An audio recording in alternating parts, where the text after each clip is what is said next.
How do you go from this as a footballer? Leave the football before the football leaves you. The football's left them. To this? The corner header comes in. Manchester United score. Casemiro in back-to-back games.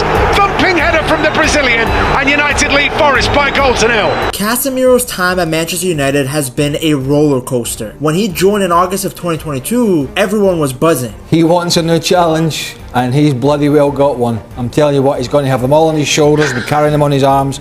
So he's got it. He's got what he wants, and he's going to learn quickly what this Manchester United squad's all about. This was one of Real Madrid's legends, a guy who had won everything there was to win. United gave him a long-term deal, and it felt like they finally had a true leader in midfield. Well, I think it's a good signing from him. They paid a lot of money. He's 30 years of age. Do you know what? That's the type of player Man United need, the type of character Man United need more than anything. He's the type of person, the type of individual. I mean, the guy arrived with over 550 games played and 22 major trophies won. The guy's a winner.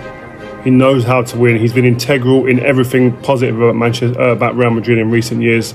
He was one of the main guys. You watch him in the big games. When the big games come along, this guy performs. Yes, United knew they weren't getting prime Casemiro, but they still felt like he had some good years left in the tank. But things did not click right away. His first season was inconsistent. There were flashes of brilliance, like his injury time header at Chelsea in October of 2022. Brilliant! The referee's whistle vibrates, and that means Manchester United have equalised. It was his first goal for his new club, and it helped save them a point. Scored a huge goal against Chelsea, but he's been what we anticipated in terms of defensively, winning the ball, because this guy is so reliable. He also scored in Europe, heading one in against Bayern Munich. Those moments reminded everyone of the old Casemiro, the man who was strong defensively and clutch when it mattered. But like I stated, consistency was a problem. He was also now older. Injuries slowed him down. He is already starting to lose that ability to get around the field like he did when he was 25 or 26. It's already more of a struggle for him. And some games just didn't go his way. He wasn't the physical beast he used to be at Real Madrid. Now, of course, he did help United lift silverware like the 2023 Carabao Cup and even the 2024 FA Cup. But there were also some very tough nights. Matches where he was really exposed, especially when he had to fill in at center back during an injury crisis. For him, rock bottom came in May of 2024 when United were bent over and spanked by Crystal Palace 4-0. On national TV, Casemiro put together a performance that was so poor that Jamie Carragher just ripped into him on live television. But I always remember something when I retired myself, and there was a saying I always remember as a footballer: leave the football before the football leaves you. The football's left him. At this top level, he needs to call it a day at this level of football and move. People mock what Carragher said, Ben, but at the time, everyone felt the same way he did. Casemiro looked completely finished at the top level of football. He looked washed, and most wanted United to move him on. You know what? Casemiro, fraud watch. He's been dribbled past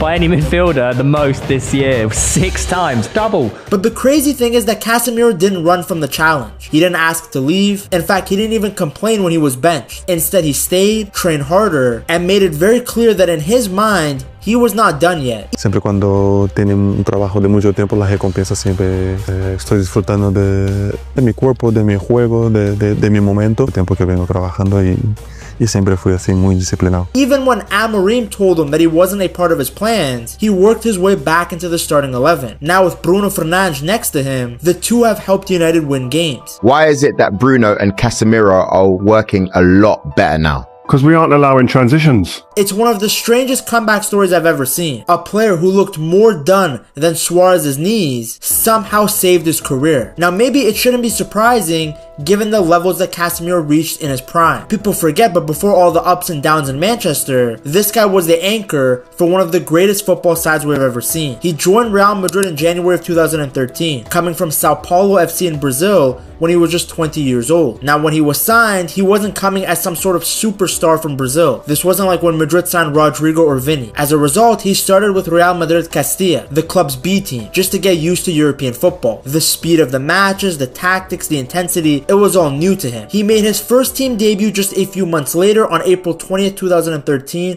in a La Liga game. But even after that, he wasn't just immediately put into the first team. Real Madrid was full of world-class talent. They are a club where even a single bad performance could push you down the pecking order. So Casemiro, he had a long way to go, and he didn't instantly look like the future legend that he would become. That's why in 2014 he was sent out on loan to Porto in Portugal. Now that move turned out to be huge for his development. In Portugal he played regularly, he learned how to handle big game pressure, and when he came back to Madrid the following year, he was ready for more responsibility. Even in those early games, coaches and teammates noticed something. Casemiro wasn't afraid of physical battles. He had great awareness and always seemed to be in the right place. He covered space really well, he read plays, and just kept things very simple. You might see his legs being gone now, but in his prime, he was a physical beast. He would hunt you down and would put in the most crunching tackle. One of the things I love about Casemiro is that, you know, we talk about there's no challenges anymore in the game and nobody kicks anybody anymore. Well, there's one guy that still does that, but he's really smart, and he only does it at the perfect time. When it stops an attack, or when the team's under pressure, or they're up against time, just keep your eye on him. He'll just kick somebody, and the game will die, and the pressure will be taken off. He may get a yellow, but it's just smart. This is also why he was so important to Real Madrid, because those guys already had so many superstars and flashy players. What they needed was someone that could do the dirty work. Someone who could cover ground fast and just win the ball back. And that's why by 2015, under Rafa Benitez and then later Zidane, Casemiro finally became a key part of the Real Madrid first team. He was the one who held everything together while everyone else pushed forward. Because Madrid's squad was loaded with attacking talent. They had Ronaldo, Bale, Benzema. In the midfield, they had Modric and Kroos. But what they lacked was balance. Casemiro gave them exactly that. He was the shield in front of the defense like a condom. The guy who broke up opposition attacks before they even became dangerous. The man who did the grunt work that allowed the other stars to shine. I think he's been absolutely fantastic for Real Madrid. I have to say that I've been impressed with how well he's played. But what he did at Real Madrid was to sit in front of the back four and just give them protection. And together, him with Modric and Kroos formed one of the best midfields football has ever seen. Because Kroos and Modric created magic with their passing and creativity, while Casemiro brought the muscle and defensive discipline. He didn't need to be fancy. He just needed to make everyone else's job easier. You could see his impact by how much he bothered Messi in El Clasico. He made life a lot harder for the Argentine. And if you go through the numbers, his contributions were impressive too. 24 goals and 17 assists in 222 La Liga matches. Now, of course, he's the type of player where the stats are never going to tell you the full story. His true value was in his defensive work, his ability to read danger, and the confidence he gave to the back line and the midfielders in front of him. Zidane trusted him completely, and later Ancelotti did too. It's why his trophy cabinet with Los Blancos is ridiculous. He literally won everything. Over 9 years, he collected 18 major trophies. He won 5 Champions League titles, 3 La Liga titles, multiple Club World Cups, multiple Super Cups, Spanish Super Cups. It was dominance, plain and simple. And Madrid don't win those titles without Casemiro doing the dirty work. This wasn't like Mendy on the French national team when he won the World Cup. Casemiro wasn't just along for the ride. He was one of the most important players. And not only was he incredible defensively, but he also got goals in big moments. The famous one was what he did in the 2017 Champions League final against Juve, where he blasted home a long-range shot to help Madrid win 4-1.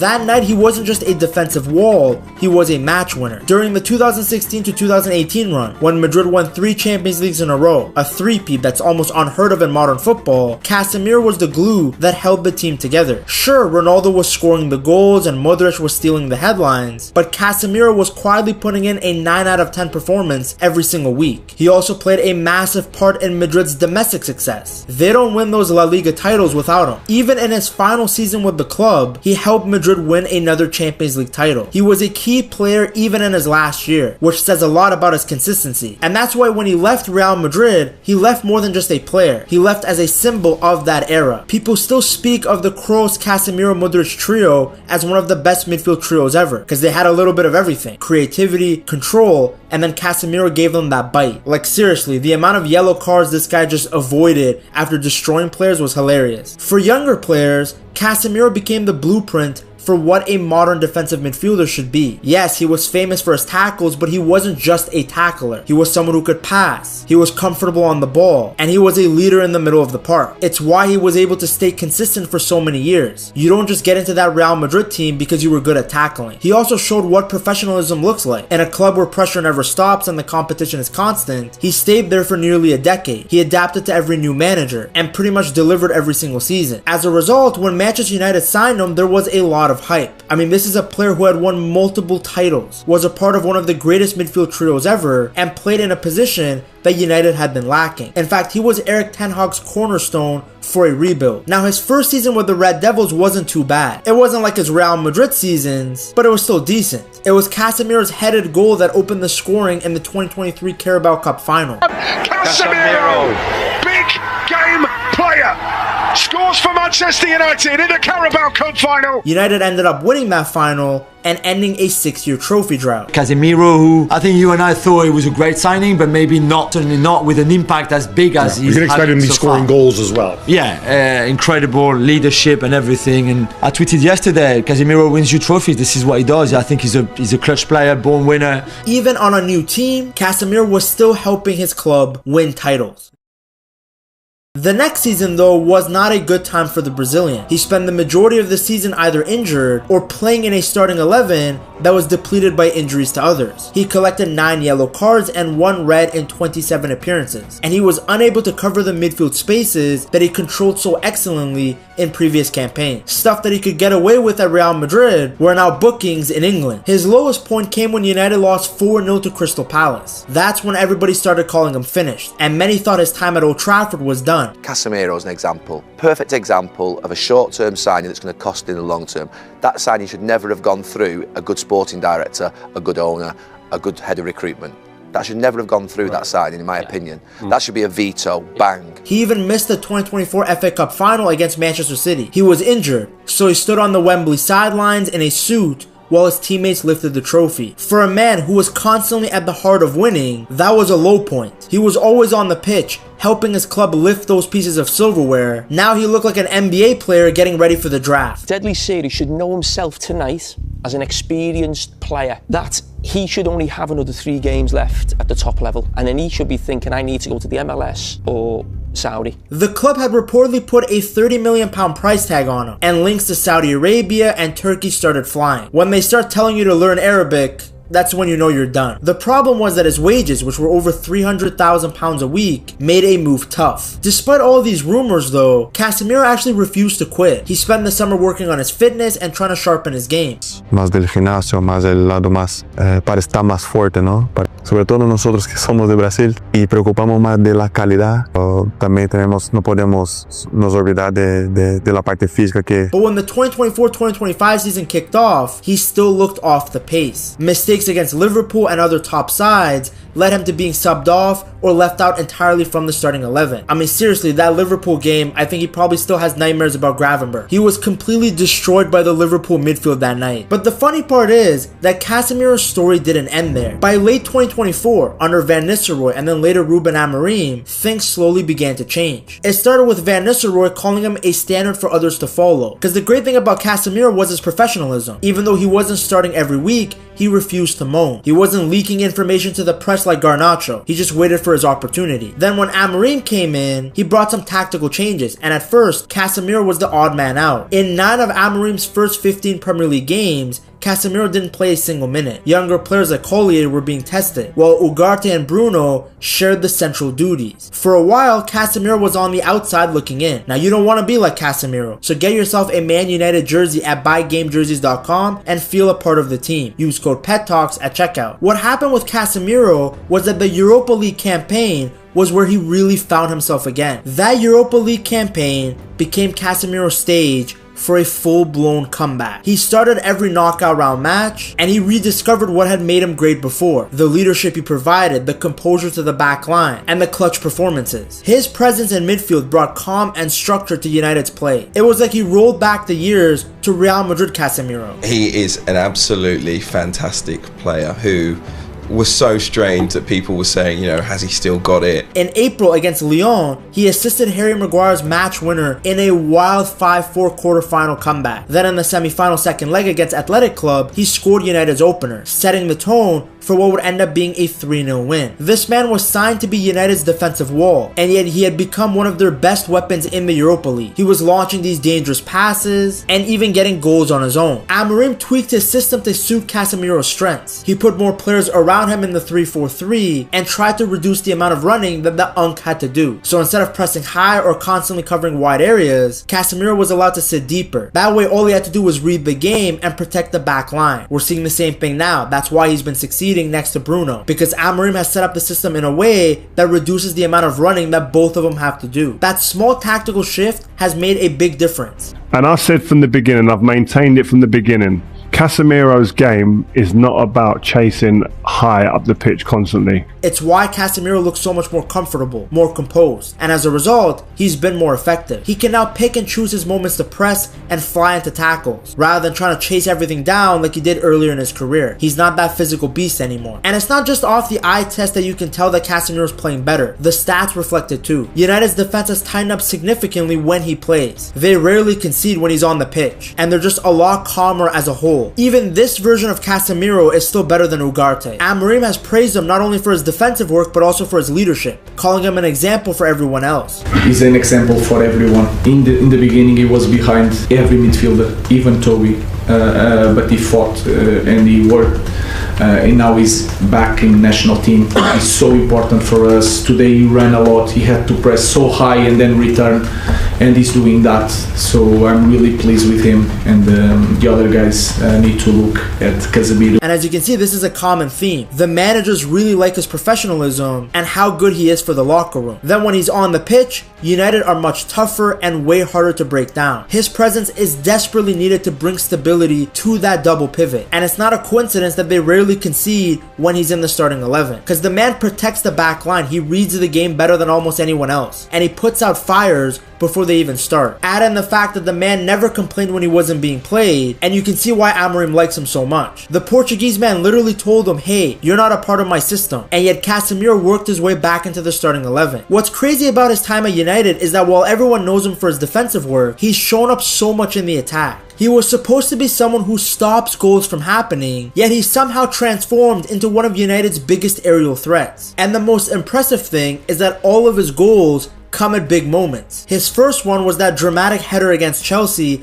back in 2022. But since then, he scored clutch goals in the FA Cup, like his winner against Nottingham Forest in 2024. Then he got a goal and assist in a 4-2 win over Brighton. He's gotten goals against Burnley and even Bayern Munich. That's not just luck. He has a habit of popping up when his team needs him the most. Even when he's not getting assists, he's constantly starting attacks and setting up dangerous plays. He didn't have to do this when he was at Madrid because Modric and Kroos were ahead of him, but at United you see his range of passing. Whether he's playing a long ball forward or he's coming up for set pieces, he finds some way to help the team going forward. But of course, as good as he's been in that department, his biggest strength remains his defending. United's defense collapses without him. When he plays, they look a lot more organized and compact. Even though he doesn't have the legs like he used to, when he's on the pitch, there are less gaps appearing. Just like his time at Madrid, what he does is not flashy. It's not the type of work that you'll see in the headline, but it makes him so valuable. His positioning and decision making are so important to helping United stay organized. And that's how he's been able to fully cement himself as a key part of United's starting 11. After all the ups and downs of his career in England, he's back to bossing games. He's now contributing at both ends of the pitch. When you read reports about him, they now describe him as re-energized and undroppable. A year ago, there's no way they would have described him like this. Even Amorim can't stop talking about the influence that Casemiro has had, not just in matches, but how he sets the tone in training. The fans see it too. When he's rested or subbed off, United often look shaky, and more than once they've conceded right after he leaves the pitch. The results of course speak for themselves. With him on the pitch, there's more clean sheets, more control. You saw all of his qualities in action when United beat Brighton, and these improvements haven't just been at the club level. Casemiro's form has earned him a place back in Brazil's national team. He even captained them in some friendlies. For a player who was written off not that long ago, it's been a complete turnaround. His career has been full of ups and downs. At Real Madrid, it was pretty much all up. He was part of a winning machine, 5 Champions League trophies,